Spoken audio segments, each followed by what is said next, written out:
Cyber security আইন সহ গণবিরোধী সব আইন সংস্কার করবে সরকার। তথ্য অধিকার ফোরামের এক মত বিনিময় সভায় আইন উপদেষ্টা আসিফ নজরুল বলেন, বিগত সরকার তথ্য পাবার অধিকার ধ্বংস করেছে। এ নিয়ে জনগণেরও সচেতনতার অভাব আছে। আলোচনা সভায় বক্তারা অংশীজনদের মতামত নিয়ে তথ্য কমিশন সংস্কারের দাবি জানান। আরও জানাচ্ছেন শাহনাজ শারমিন।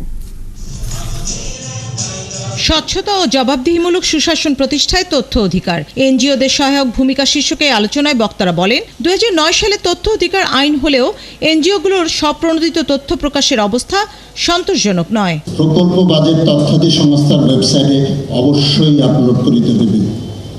এটি এনজিওগুলোর প্রকল্প অনুমোদনের একটি অংশ।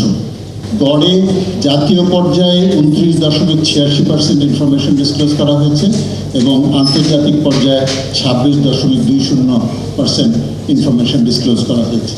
টিআইবি নির্বাহী পরিচালক ইফতেখারুজ্জামান বলেন, তথ্য আইনে অংশীজনদের মতামত নিয়ে তথ্য কমিশনের সংস্কার করতে হবে। বদিউল আলম মজুমদার বলছেন, নাগরিকদের ক্ষমতায়িত করতে হলে সরকারি তথ্য প্রবাহ নিশ্চিত করতে হবে। পাশাপাশি স্বচ্ছতা ও গণতন্ত্রের জন্য রাজনৈতিক দলগুলোকেও তথ্য অধিকার আইনের আওতায় আনতে হবে।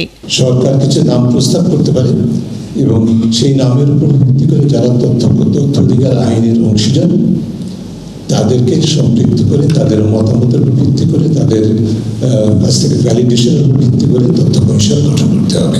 সরকারকে যদি স্বচ্ছ জবাবদিহি হতে হয়, আমাদের যদি একটা ওই যে স্বচ্ছ জবাবদিহিতামূলক সমাজ প্রতিষ্ঠা করতে হয় এবং রাজনৈতিক দলগুলো তথ্য অধিকার ওই আইনের অধীনে আসা উচিত কিনা সেটা আমরা গভীরভাবে বিশ্লেষণ করা দরকার। তথ্য গোপন করাকে নিপীড়নের বড় হাতিয়ার উল্লেখ করে আসিফ নজরুল বলেন, আইন ও বিচার বিভাগ ঠিক না করে কোনো আইনের প্রয়োগ করা সম্ভব নয়। আমাদের সরকারের পক্ষ থেকে আমরা তথ্য অধিকার বিলাসী যে সমস্ত আইন ছিল, যে সমস্ত আইন করার পরিকল্পনা ছিল, সেগুলি বাতিল করার চেষ্টা করব। ক্ষেত্র বিশেষে সংশোধন করতে হবে, যেমন ধরেন সাইবার সিকিউরিটি অ্যাক্টরা।